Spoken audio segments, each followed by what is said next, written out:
Okay. Well, hey, welcome to UTOKing with Gregg. I'm thrilled to be here with a fellow professor, Michael Kazanjian. Just learning how to say his name, but I know Mike for quite some time. We feel brothers in arms. He's an author, he's a professor, author of Unified Philosophy. I really look forward to getting into that. Mike, welcome to UTOKing with Gregg. Thank you very much, Greg. I appreciate this opportunity to talk with you, and I'm glad that we're on the same wavelength in many, many cases. Basically, my book started, it was my third book, and it's now in its third edition, Unified Philosophy. I had very great difficulty with the title, and especially the subtitle, Interdisciplinary Metaphysics, Ethics, and Liberal Arts. And what I'm suggesting is that eventually philosophy would be elevated from a department of philosophy to something much bigger, possibly under a dean, possibly with an associate provost. Mary Midgley calls it the metadiscipline. Whitehead calls it critique of abstractions, which means it's a discipline of disciplines. It's not simply one among other disciplines. When I actually started writing it toward the end of high school. And what happened was we were asking our teachers. Actually, let me pause you just for a second, because I think you're making a really important point that I'd like to echo. And so the idea that there's a meta discipline, and then, if there is, and certainly I would argue, if there is, philosophy is the meta discipline, or the opportunity to sit back and think critically about our abstractions and their organization. And the way to do that systematically is through philosophy. I just want to really echo that I certainly have come to that conclusion through my own twisted way into psychology, and back from my approach towards a more unified theory of psychology, and then found myself falling into metaphysics, ontology, epistemology. I hope we get into some of those concepts, because I realized the way I was taught them was kind of confusing. I think you're really onto some real interesting ideas about how to frame that. So I just wanted to insert that in there for the listeners, just for them to think about, hey, kind of how does this connect to unified theory of knowledge? Well, that's a big connection, and the idea that we need a systematic framework to organize the discipline. So I really appreciate your insights along those lines, and I share them deeply. Yeah, one of the good points in talking with you is that while your background is psychology and mine is philosophy, I feel very comfortable in speaking with you, because I'm convinced that you would be able to teach an introductory or advanced course in philosophy because of the way that you've spoken. I would be unable to discuss advanced psychology. I might be able to dabble in introductory psychology because it comes out of philosophy. But I find it very, very healthy to speak with you on philosophy, because you seem to be on the same wavelength with me. In high school, we were asking our teachers, we went to selective admissions high school, and on our agenda was, the Ivy League, MIT, Caltech, University of Chicago. And we asked our teachers, how difficult is it to get into the big name schools? Right. And each time the teacher said something, whether the military academies, the service academies, whether MIT, whether Caltech or Berkeley or the Ivy League, they said College of Liberal Arts. Right there, I'm thinking, what are you talking about? If I want to be a physicist, I'm not going to study mathematics. Hey, fool, guess what? If you don't know math, you better not go into physics. Sure. Well, I didn't know that at that time. So I disagreed through high school with the idea of liberal arts. As far as I was concerned, liberal arts and general education were, quote, nonsense, unquote. Right. So when I got into college and decided on the career goals that I had in mind, kind of got swept away for various reasons. And people told me, you might go into philosophy because you like to ask questions which can't be answered. And I thought, yes, you're right. Okay, so what? Well, you should go into, why are we in a chemistry lab? Why is there chemistry in lecture? Guess what? MIT has an answer to that. In one place you think, and in one case you do. So when I got into college, I'm skeptical, and I'm suddenly reading Alfred North Whitehead. Okay. I like the guy. He can speak in normal, common English. And I like reading him. And what do I find? Unfortunately, he's a general education man. He's a liberal arts guy. And he is talking about holistic thinking. Wow. And I'm thinking, Whitehead, I disagree with you. Well, keep reading. And I'm thinking, you know what? I like the guy, and I think that, okay, he is grudgingly convincing me that philosophy is not stupid, it's not useless, that liberal arts is okay. Well, what I do is then I start writing what turns out to be my unified philosophy. So I'm writing.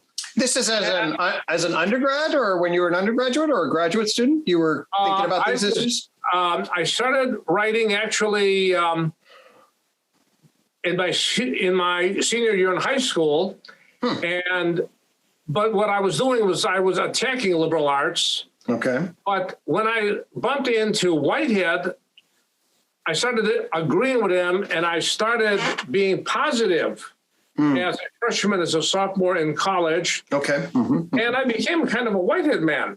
And I said, okay, I like this guy. Well, I disagree with him, but you know what? I'm beginning to disagree with him less and less. Gotcha. And so he's talking about the unity of knowledge. I think if he were here today, he would love your book, and he would be able to talk with you. How do we unify knowledge? If we were to find, I'm quoting him, I'm paraphrasing him, if we were to find a few basic principles underlying all of knowledge, it would be the best education possible. Well, it turns out that what he's talking about ultimately is metaphysics, study of reality, which underlies all of the branches of metaphysics, and he explicitly says that it unifies the arts, the sciences, technology, everything. Right. And I'm thinking to myself, he and I are beginning to agree. I can now see where he's going with liberal arts. He was planting the seeds for seeing metaphysics and liberal arts and philosophy is the same thing. So can you give me a little, and maybe this would lead up to it, but that word metaphysics is potentially a very complicated word. Yes. Can you share your thoughts about that word and what it means to you and or how you use it and apply it? Yes.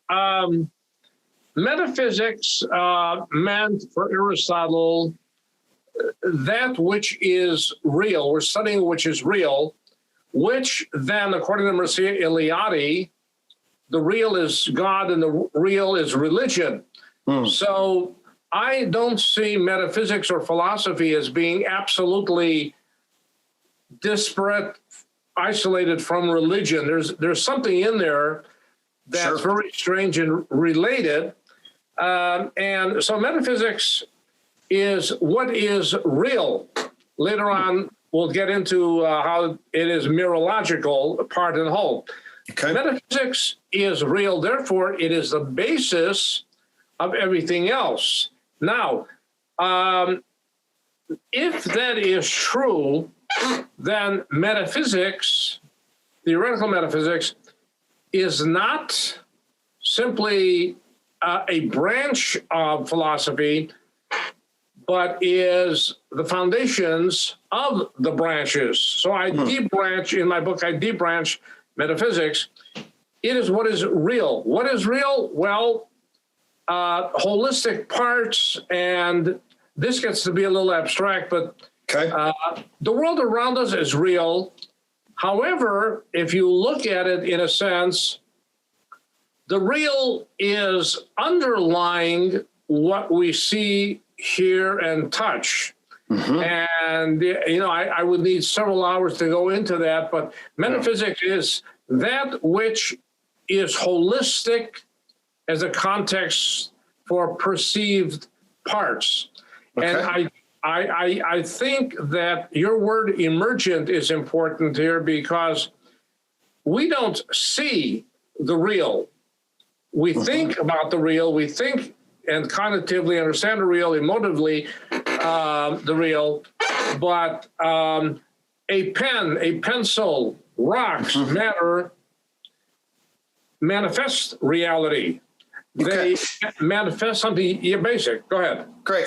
So this is I'm glad we're getting into this, and let me give you some of my framing, how I backed into these concepts and see how this aligns. So for me, metaphysics are about first principles of knowing. Okay. So it's sort of like, what are the concepts and categories that create a holistic cosmology worldview? So it's sort of like your metaphysics then is the first pathway into knowledge, basically. So first principles in the sense that affords those kinds of issues. And then what I would say for at least then ontology becomes sort of my theory about reality. And then epistemology is how I know and justify that ontology. How does that jive with your framing on those concepts? It's very ironic.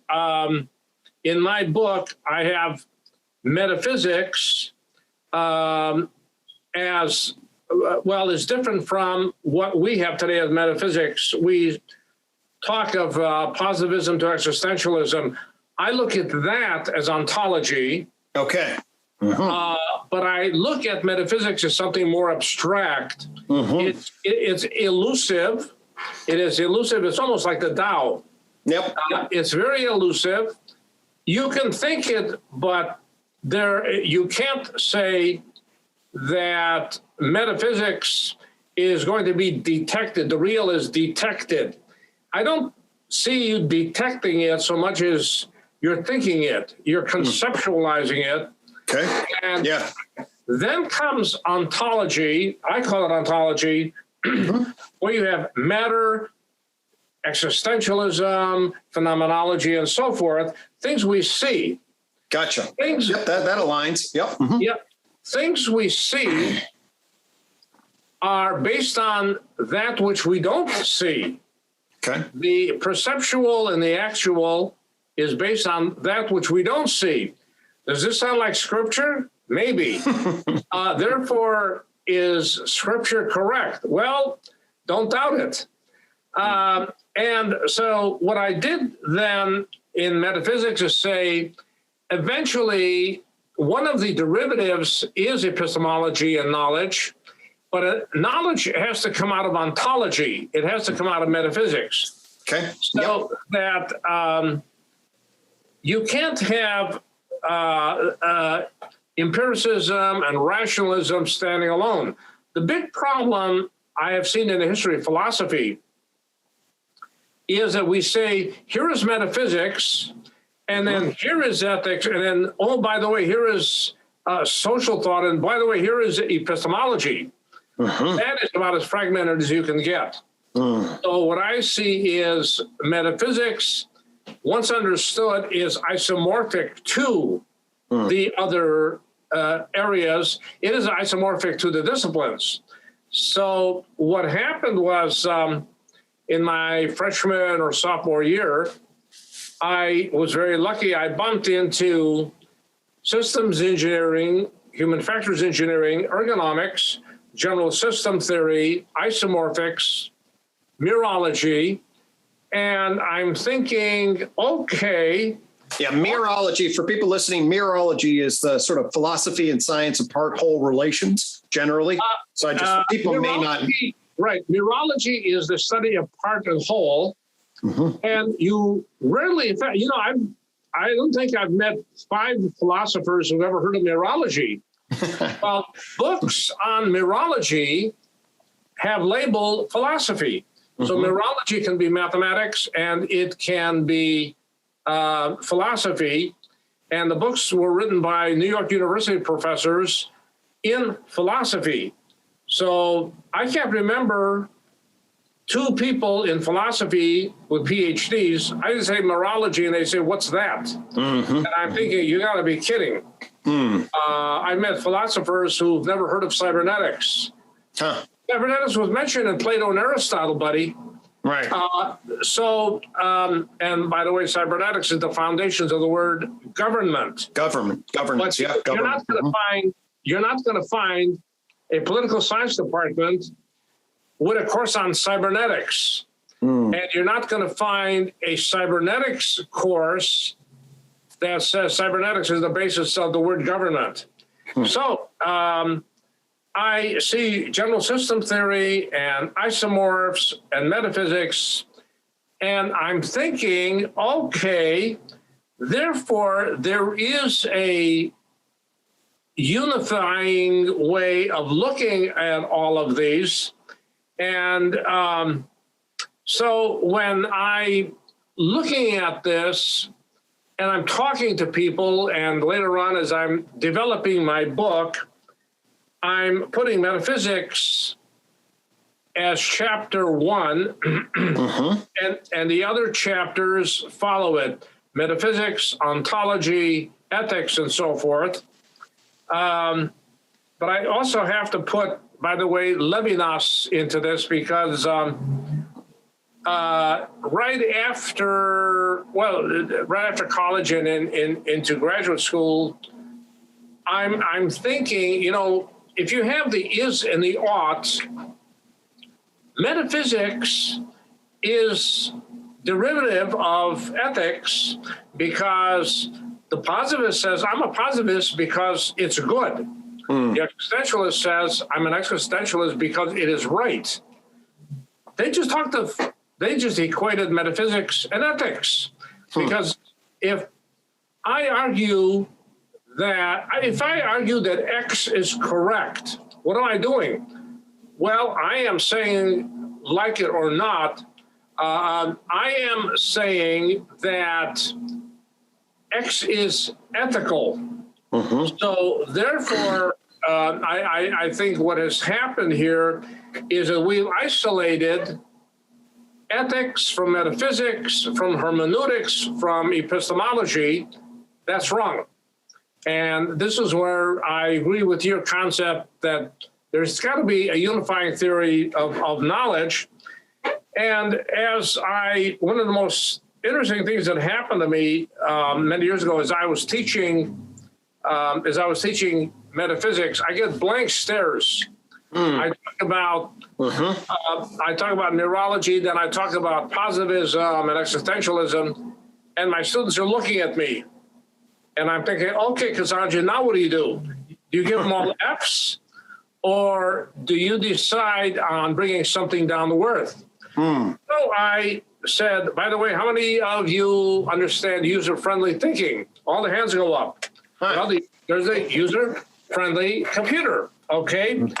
Now I say you have the technology that is being developed to take account of the human. Okay, so far so good. Now they're beginning to have fewer and fewer blank faces. Now I go home and I'm happy. However, it occurs to me, you know, there is more than designing technology for the human. There's also designing the human for technology.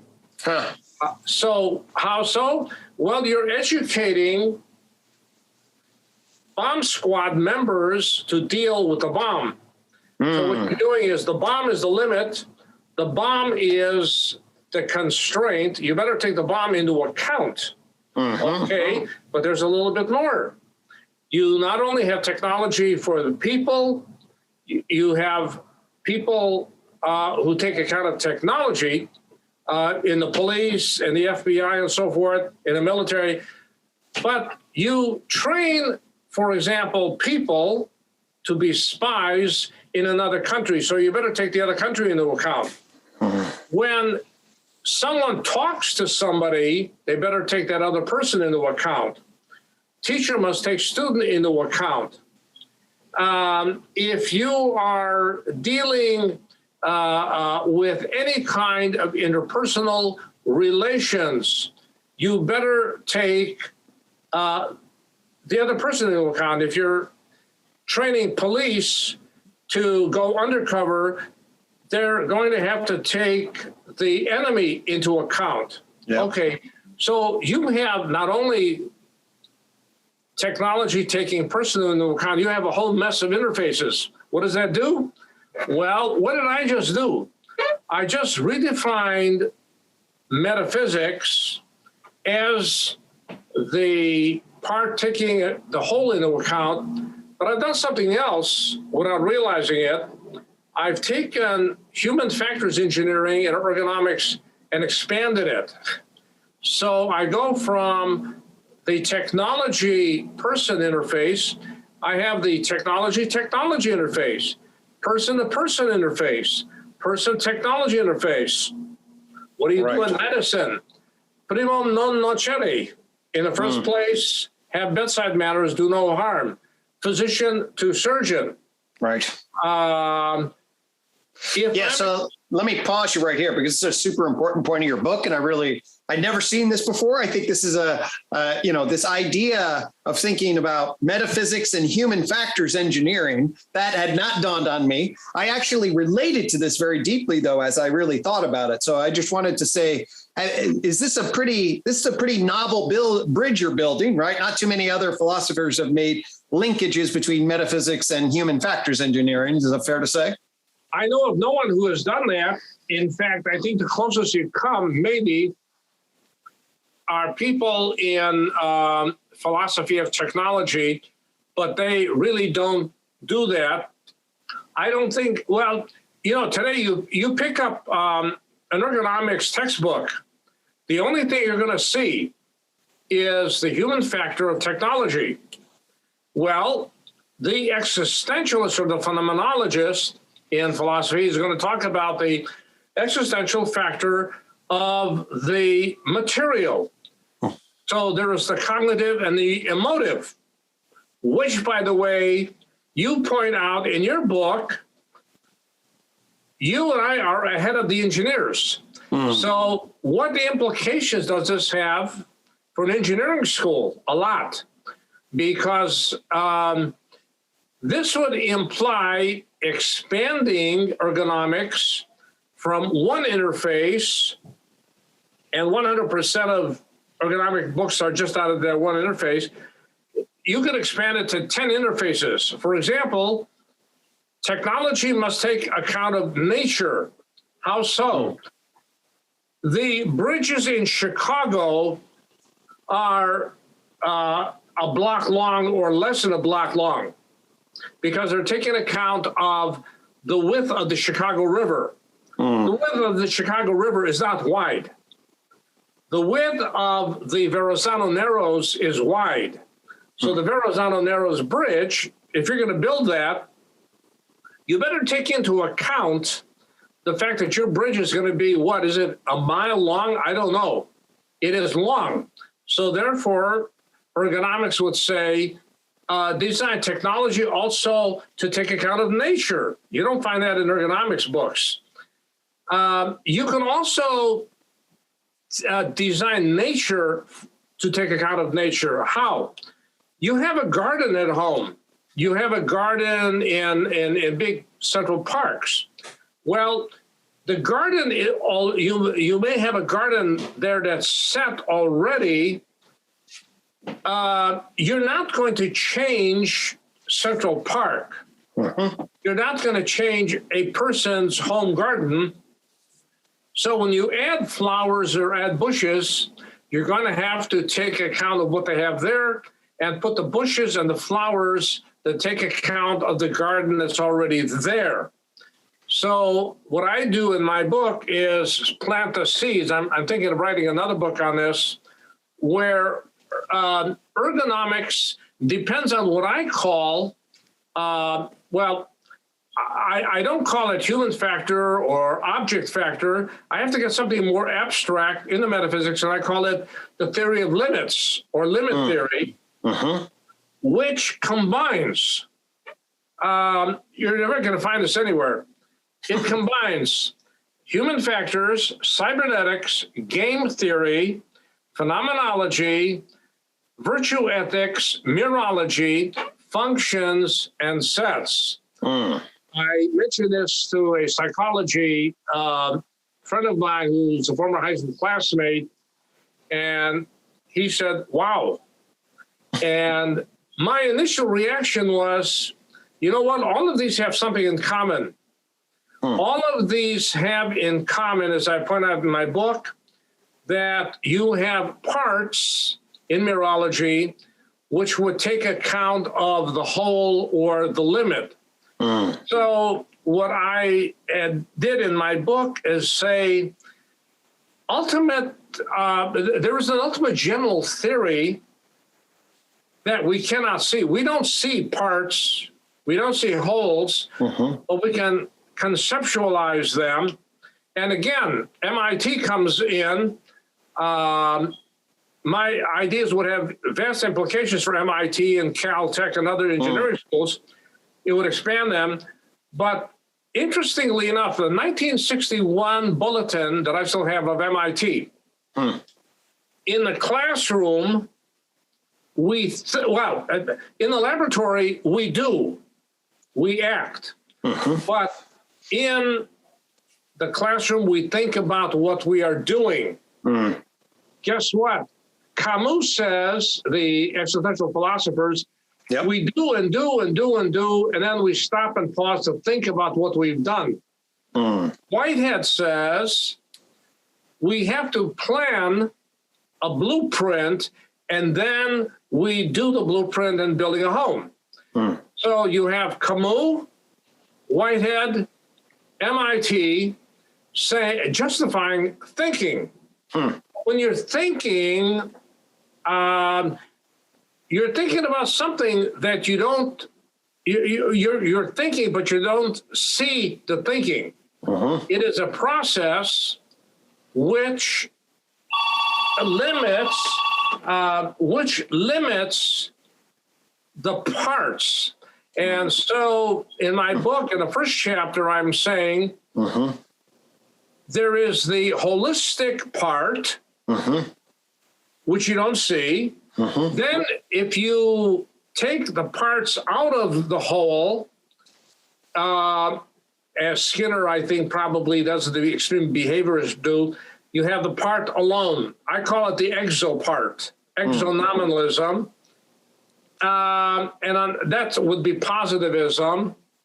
That would be the surgeon who does surgery. He's an expert technician, but is he ethical? So you have the holistic part, the theory of limits. Then you have the unlimited parts, positivism. Then you come down to the whole alone. And the whole alone, I was talking to somebody about this, and they said, what are you talking about? I have examples of that. Part alone would mean either you're eating junk food, you're consuming something, or it would be robots, or it would be overeating. If you're overeating, all you're doing is literally putting stuff in your mouth. Okay. Now, does that have implications for drugs? Well, we already have that in the pharmacy. Take a medication only if you need it, but if you take medication, be careful of how you take it. Okay. There are certain things that you shouldn't necessarily consume. As a matter of fact, you might be allergic to steak. Don't eat steak. But we all should refrain from poison. We all should refrain from toxicity. Then you come down to limited consumption. What is that? Eat properly. Eat properly. Don't overeat. Also eat good food. Don't eat 2 candy bars, eat one of them. I was talking to a doctor of mine, and I said, what should I eat? He said, eat anything you want, but be careful of overeating. Don't overeat. When you go to a restaurant, order as big a meal as you want, eat 10% of it and take 90 home. Mike, I might have lost the thread here a little bit in terms of, you were talking about the part in and of itself, the whole in and of itself, and then we got on to eating in terms of overeating and taking, I then was thinking, I'm not sure I was then following in relationship to overeating, eating healthy, drugs that you might use. Could you back up and maybe state some of that so I can make sure that I'm following the thread of logic there? Yeah.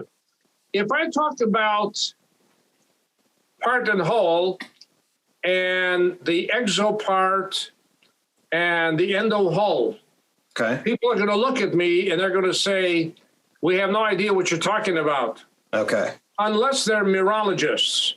Right. So what I do is I give a concrete example of it. Okay. Gotcha. The concrete example would be if you eat properly. Well, my taxonomy is the holistic part alone, and the whole alone. Okay. I don't get into dualism right now. The example is then proper eating, which means limited eating. Okay. Limited money. You get a certain salary. If you are greedy, run a scam, or you do something, if you counterfeit, you're taking money out of context of appropriateness of limit, and you wind up with Enron. Enron said, we want money. Well, how much money do you want? As much as I can get. That's going to get you in trouble. In eating, you have proper eating. Then you have improper eating, which is either overeating. I hate the all-you-can-eat places. All you can eat? I mean, how much can you eat? And or eating junk food. So junk food and overeating would be part outside the whole. It would be part outside the whole because all you're doing is consuming. The healthy eater eats some and pauses. Eats some and pauses. I see obese people who are eating and drinking and drinking and drinking. They're drinking Sundays. And I'm thinking, well, you keep doing that and eventually you're not going to be able to eat because you're not going to be, period. Okay. On the other extreme, what is the extreme part alone? Well, the extreme is whole alone. And in the whole alone, I have the opposite of eating poison or overeating. What is the opposite? Starvation. Okay, so you're putting part and whole and then explaining with examples their various relations, and then you're describing those relations in different frames. It's like, okay, this one has constraints. It's a part of a proper feedback loop. This one has no constraints, or it takes the limits of constraints possibly, and that derails the holistic part whole relation. Okay, that's a piece that I needed for clarity, and I think folks listening may need. I'm going to give you a little quiz, and I bet you're going to get A+. Okay.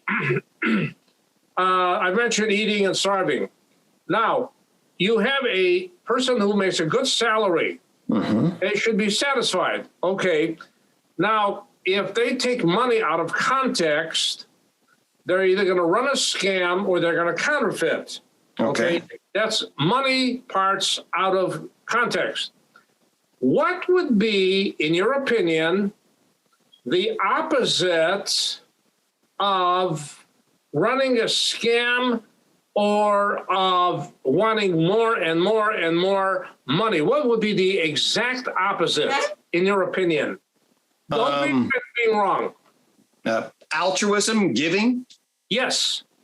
Yes, altruism and giving to the extreme, that would be working without money. Mm-hmm. Working without money, saying, I don't want to get paid. Mm. Now, can we have a world which is purely altruistic and purely no salary, people working for nothing? I'm not sure if we can do that. Mm-hmm. So when you work, you're getting money. Now, suppose someone says, I'm going to just volunteer. Well, that is possible if they're financially okay. Well, what does that mean? They're financially okay. They don't need the money. So the opposite of being a crook is doing nothing. Mm-hmm. That is to say, doing nothing. So they're not working. They're putting effort, but they're not getting any money. Mm. So if you work without money, that's the same thing as starving. Mm. One thing you said I wanted to come back to, because I haven't told you this, but it sparked my interest, and I wanted us to have an opportunity to dialogue about this. And this has to do with the intersection between metaphysics and ergonomics or human factors. Okay. And the cool way you delineated the, person, technology, person, technology embedded in nature relations in your book and in some of the discussion you just gave. So I believe that this intersection of our metaphysics of ourselves, of nature and technology is absolutely central, and maybe even more central now. And let me explain what I mean by this, and maybe we can riff off of this for a little bit. So the tree of knowledge. The tree of knowledge then maps the evolution of complexification, starting with the Big Bang and energy information, and then the first dimension of complexification being matter. And then after that, it trails us into life, and then into mind, animal, mental dimension, and then into culture, person. Okay. And I was in 1997 is when I had that flash. I sketched it out. I was stoned one night and sketched it out, and my life changed. But here's the thing I wanted to come back to with metaphysics and ergonomics and technology interface. So that creates what I find in your work really fascinating. So for me, I asked myself, what are these cones? I drew them out, and I wasn't really sure exactly. If you ask the question, what actually do you mean by these cones of life, mind, and culture coming out of matter? What the hell is that? And then over a year or whatever, it started to dawn on me that what life is in this model is an emergent, complexified, adaptive system. Okay.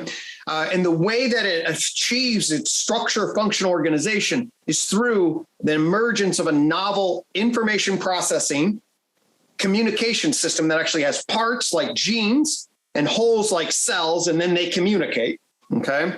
And then I realized that the same thing's happening at the animal. So the animal yokes cells together with an new information processing unit called a nervous system and neural networks. And then it behaves as a whole, and they communicate. Okay. And then humans talk, and they yoke their minds together to create these culture person systems. Okay. And so each one of those emerges as a function of a novel information processing communication system. Okay. So then when you see that pattern, that life, mind, and culture emerge as these dimensions of complexification as a function of novel information processing and communication systems, when you have that frame, the natural thing is, 1, 2, 3, right? Is there a 4? That's pretty inevitable. And then what I look back on is this right at the cusp of the 20th century, you look back and you say, oh my God, the 20th century, we laid down, our technology evolved to the point now it's an independent information processing system. Okay. We built artificial intelligence systems. We're interfacing with that in a particular way. We built the internet to communicate, network that all together. So I knew then, or at least the tree of knowledge is a particular foreshadowing, that what we should see then is a digital age emerging. Okay. And then what that digital age needed is the merger between us as human beings that emerged out of nature, that have built technologies that are now engaged in information interface with ourselves. and the technology and the context. And if we get that framing right, the human factor relation between technology, our history, the context, and the future, then we can build something that will have, organized potential. If we don't get this right at all, there's all sorts of chaos or hyper-ordered control systems that can ruin the structure. So that's the fifth joint point on the tree of knowledge. And really what it was is sort of, we need a metaphysics that affords us the capacity to interface with our human natures and the technologies that's emerging. So when I saw metaphysics get yoked to human factors engineering, and I saw your general systemic model, I was like, damn, that's really fascinating. I put a new twist on that, and it created a particular kind of alignment. So I just wanted to share that with you, see what that sparks in you, see if you have any reactions to that. My immediate reaction, and even long-term reaction, is that your spectrum from matter to culture and humanity is precisely Husserl's and Schutz's and my life world, an integrated material, non-material life world, which is, in ontology, it is phenomenology. And here you are conversant with experts in phenomenology. Then in abstract mirology, metaphysics, it is the whole part thing, with part being matter and the whole being humanity. Now, here is an issue. I've talked about the middle point, the holistic part, and the human factor thing. And I've talked of two extremes, which are distortions. Yes. If you have one distortion, the holistic distortion, you have humanity, which is anti-technology. They would even be more anti-technology than some of the Amish, much more anti-technology, because at least the Amish are saying, which technology should we accept? At least they're asking a question. On the other hand, the other distortion would be technology and artificial intelligence minus the human factor. Right. And that gets dangerous. Then you're saying, we're going to have technology taking over the world. You know what? You better be careful, because the military, the US, the Soviet Union, Russia, China, have, in fact, at times, over-computerized missile launches and preparation for war. So what has happened is many people, this is work, this is not classified information, this is written in books, where a non-human system, no human intervention, spots something coming in and says, bingo, the U.S. is attacking us. Bingo, the Pentagon would say, Russia is attacking us. The human being comes in and says, not necessarily, because something may be wrong with the computer. Right. If you have absolute independent artificial intelligence, you're in trouble. Because there is no way that the artificial intelligence is going to say anything other than, hey, there's something coming in. There's a story about when we created Dew Line in Alaska, we miscalculated the computer. The computer was picking up the moon. We didn't know that. The computer was saying, artificial intelligence, if you will, that Russia was sending 500,000 missiles toward us. NORAD said they don't have 500,000 missiles. They have 1,000. Okay, something is wrong. They checked with Palomar. They checked with Palomar and they said, we scrambled jets and we don't see anything up there. Who's invading us? Martians? No. Palomar said, that's the moon. What happened was we misprogrammed the computer. They were within 5 minutes of calling JFK. And McGeorge Bundy took the call, and they said, this is what we have. Bundy says, well, what's going on? We'll tell the president tomorrow morning. Finally, they concluded that if you rely only on computers, you're committing suicide. So, yes, there is the middle point. Holistic, my theory of limits says you have the, well, I don't call it just human factor. I call it the limit factor on the part. And if you apply that, then you have the constraint factor on the part. Don't take the part out of the whole. And MIT Sherry Turkle has a book, Reclaiming Conversation. We have overdone mobile phones, we've overdone telecommunication, and we're losing the limit factor because we're saying, hey, we have a mobile phone, we have technology, that's sexy. No, not really. What you're doing is distorting conversation and distorting the TOK. You're distorting the holistic factor. So my impression is that your spectrum is indeed resonating with my chapter 2 on ontology, because I'm saying there is the culturally limited matter and data. Then there are the two distortions, matter without culture, culture without matter. So culture without matter would be the caveman. It would be, although it leads into solipsism is what it does. Matter without this, even the AMA would disagree with it, because AMA says, hey, primum non nocere, do no harm. Why shouldn't I do harm? Well, I don't know, but human nature says do no harm. And, Buber and Hillel come into this because your spectrum is also taking those and Maslow into account by saying there's the I-thou relationship. If you take the material body out and just have matter, you have surgery that is not necessary. If you have no surgery, no nothing, you wind up with faith healing. How effective is that? And so this could have the implications. Should we have medicine? Well, we're human beings. I don't know what we're going to do a million years from now. I don't know. But today, yes, you have medicine.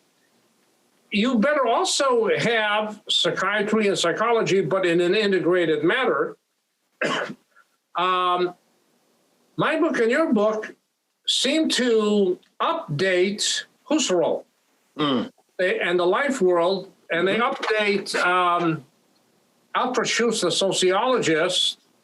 And what they do is they show the problem with what I call exonominalism. I see nominalism and rationalism as together, a la Paul Ricoeur. Can you say a word or two about nominalism? I'm sure folks know about empiricism and rationalism, but they may not know, have an immediate sort of frame for understanding nominalism. Yes. The nominalists and the empiricists simply say perception is alone. We only gain knowledge through perception.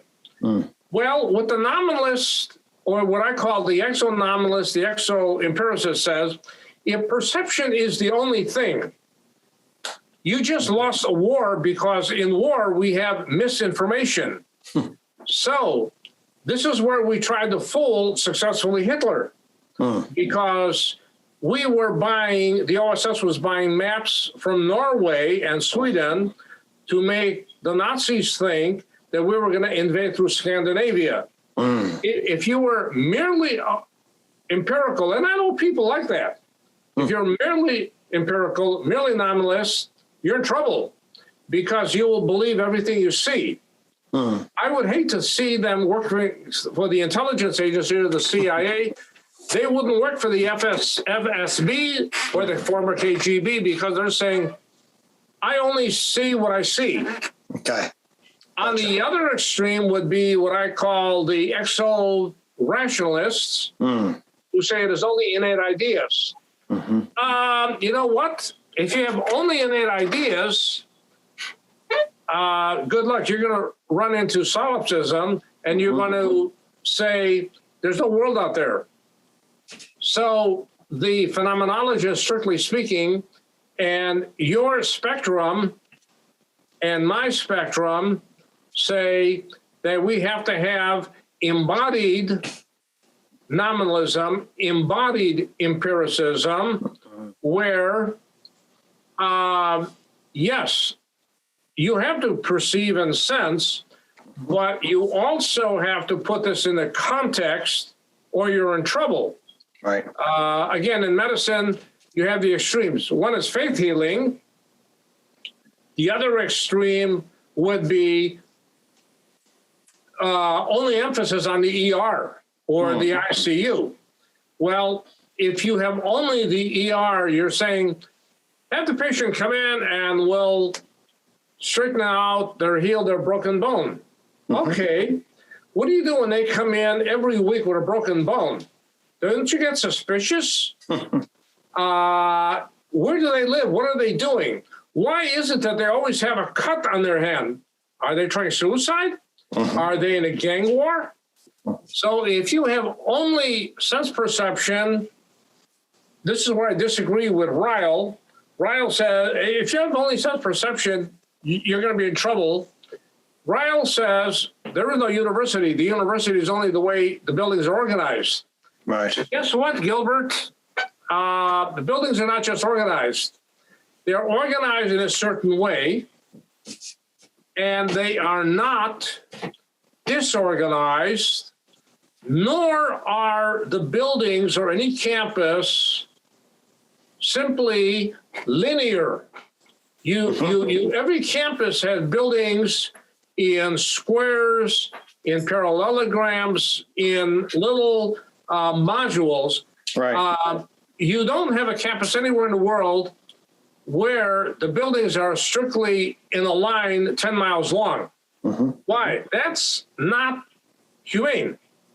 That's only linear. And in fact, it's interesting that we have linear programming and we have nonlinear programming. We have chaos theory, which says, you know what? Chaos theory simply is trying to find an organization. You can't have total chaos, because if you have total chaos, you're in trouble. No doubt about that. Yeah. Let me ask you a question in terms of, because this is also something you haven't talked too much about, but so the field of philosophy is quite different than the unified philosophy that you laid out, the current organization of it. So has there been... Yeah.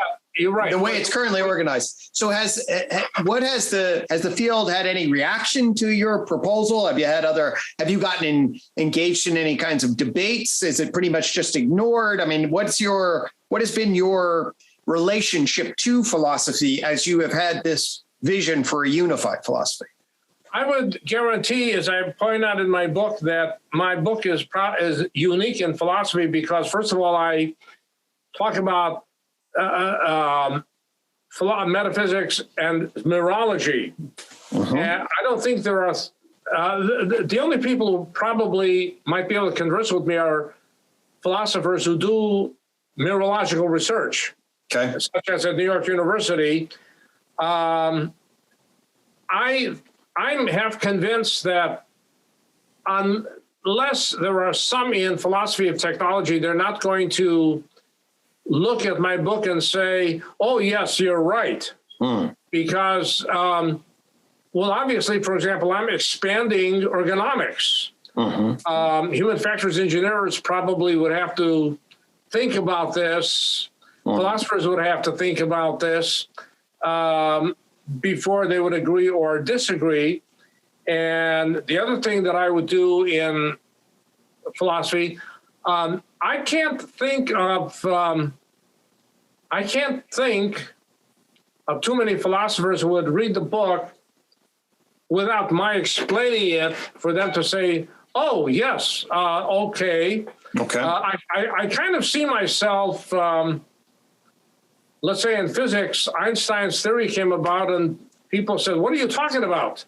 Time and space are not relative." Then you have quantum physics. People are saying, "What is Heisenberg talking about? Quantum physics?" Today, it's routine. As a matter of fact, in law, from what I understand, I think when Harvard Law School came out with case studies, lawyers said, "No, this can't be true. You don't study law by cases."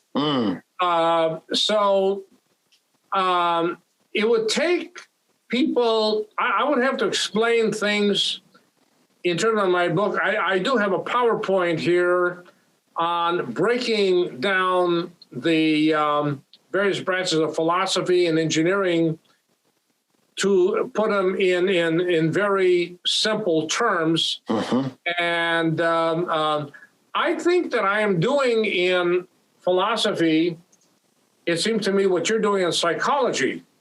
And it's possible, you're looking at all of these various strands, and you're asking the psychologist, what are you doing? And my question to philosophers is, what are you guys doing? Is metaphysics really positivism to existentialism, or is there something deeper? And so what I've done in my book is I've said philosophy should be elevated to an ongoing liberal arts education.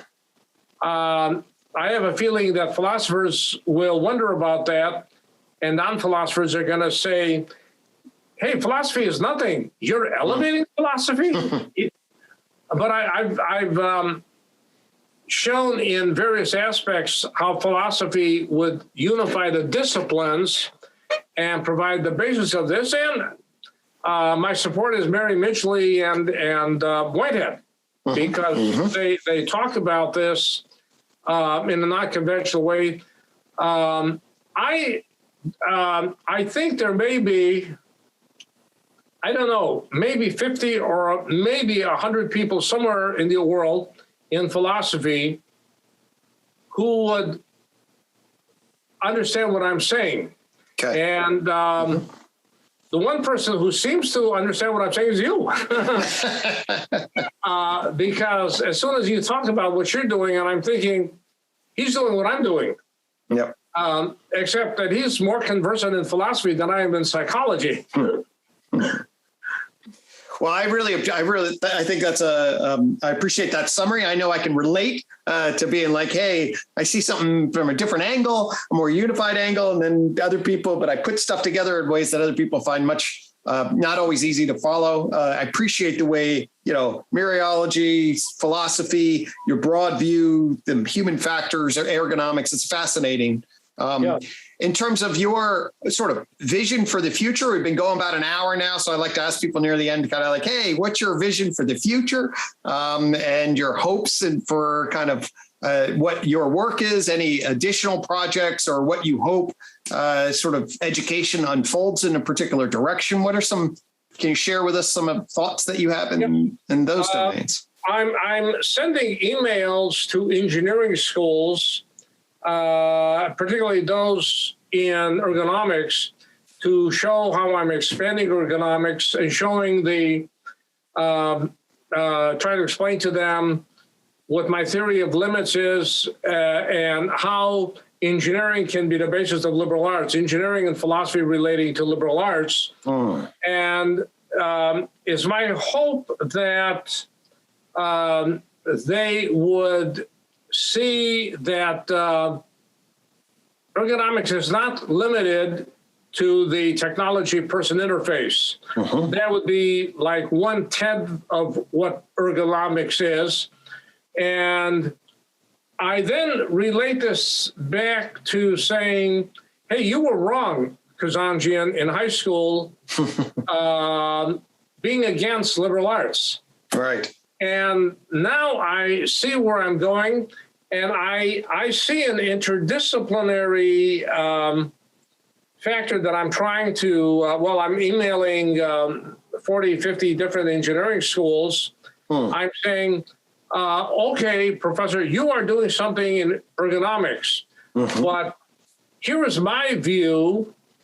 I've done one book, but I'm now thinking of another book on actually outlining 10 or 15 new interfaces, which would then, and I'm thinking of bringing your ideas into this too, how this would relate not to a specific profession, but foundations of all professions. Because what we're doing here is showing an outline. Whitehead has influenced me here. An outline. When a student comes into the first year, when you're a graduate student, when you have a capstone, when you're in graduate school, is a discipline art or science? Is it technology or art science? Is the state communitarian or contract? It can't be extremes. It's either it can't be either or. It's got to be both and. Right. When you talk about religion, what are the various types of religion, and what is pantheism, theism, atheism? When we talk about truth, we have truth theories, inflation, deflation. We have truth theories of correspondence and contract. What do those really mean? Well, inflation means we need theories of truth. In a concrete sense, however, that can force us to think about bureaucracy. In a bureaucracy, you need something. You do something, but you go to another bureau, then another bureau, then another bureau. That becomes bureaucratic. It becomes red tape. So a truth theory by itself becomes red tape, but deflation means you only trust people. Now, I would interface it. You have inflation, deflation. That is to say, inflation within a deflationary context. When I see somebody out there, oh, by the way, when I was in college, we only had theories of truth. Lately, philosophers have talked about deflation because they found out you have to have trust. There is a point where you can't justify. It is justified. I mean, if I have to question everything you say, I'm never going to get anywhere. Right. There is a point at which I have to trust you. If I tell you that I'm going to email you tomorrow, how much proof do I need that I'm going to email you tomorrow? If you tell me that tomorrow you're going to do X, right, I have to trust that you're going to do X. So in philosophy, I think we've removed ourselves from reality. And we've said, there's correspondence theory and truth theory. There's correspondence and correspondence. Coherence, foundational, right. And my question is, no relationship? And if you say inflation, deflation, no relationship? Right. So my hope is eventually to talk to people. I'd love for there to be develop a think tank along these lines, in which we can, quote, make more concrete and relevant philosophy by bringing together engineers, philosophers, psychologists, sociologists, economists, and so forth, to talk, to find common ground.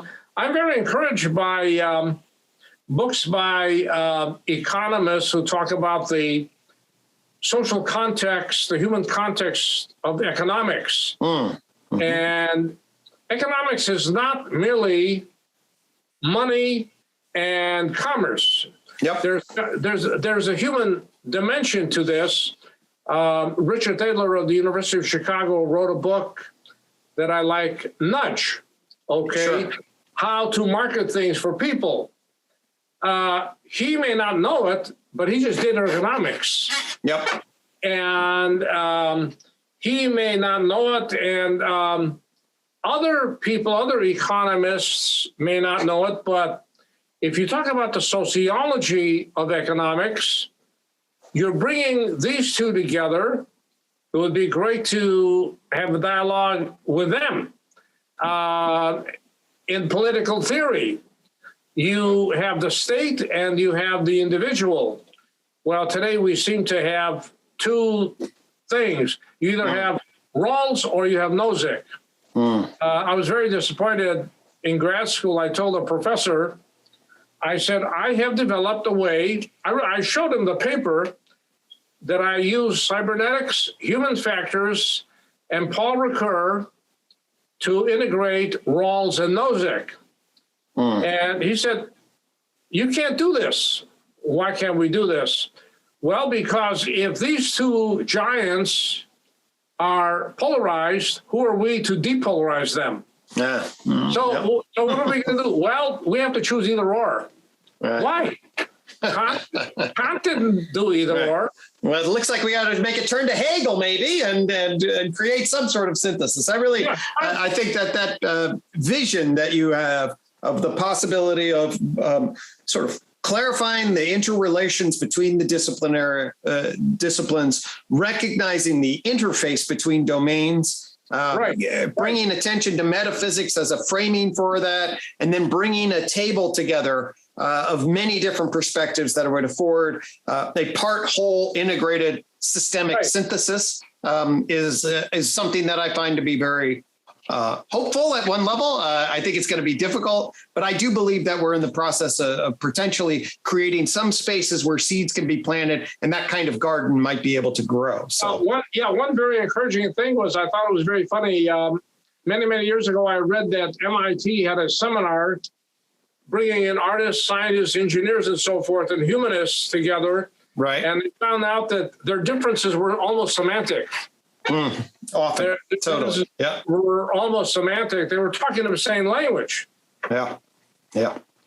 So, well, maybe movements in unified philosophy and unified psychology will afford us an opportunity to coordinate some of those efforts and bring collective intelligences together and afford us some ways that we might navigate this fifth joint point, this intersection between metaphysics and technology and nature and each other in a way that, orients us toward the potential good ethical ways of being. So, yes, I enjoyed it.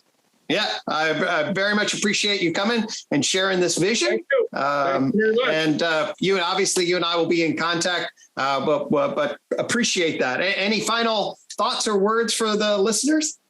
Well, I'm hoping to get a publisher to do a kind of a sequel to my book. I'm going to call it The Theory of Limits, integrating 10 or 15 different things that seem to be separate. And every time you and I exchange emails, I learn something. Yeah. And I'm thinking, hey, I like talking to Gregg because he knows as much philosophy as I do. I got to learn psychology from him. All righty, Fred. Well, I appreciate it's mutually rewarding, and I look forward to future conversations. Thanks so much for coming on the program. I really appreciate it. Thank you. All right. Take care.